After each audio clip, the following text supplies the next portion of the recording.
Sinalakay naman ng NBI ang tanggapan ng isang sindikato na ang modus ay palabasing local call ang mga international call na idinadaan sa kanila. Ayon po sa NBI, apektado ng iligal na operasyon ang kita ng mga telco at maging ang buwis na pumapasok sa gobyerno. Saksi si John Consulta. Mga computer, electronic equipment at sangkaterbang SIM card ang tumambad sa pagsalakay ng NBI sa umano'y hideout ng isang sindikato sa Reverisa, Pasay. High-tech ang gamit dahil high-tech din ang modus. Palalabasing local calls lang ang mga international calls na idinadaan sa kanila. Kasi napakarami ang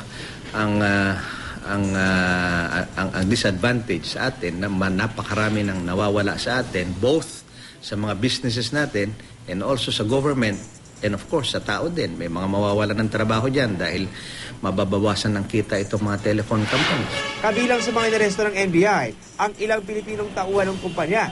Tumangi sila magbigay ng pahayag. Wala rin komento ang Korean boss nila na inaresto rin.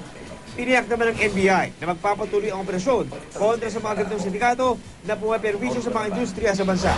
Tuloy-tuloy itong effort namin para matigil na itong mga ganitong klaseng kalokohan. Ako si John Consulta, ang inyong Saksi.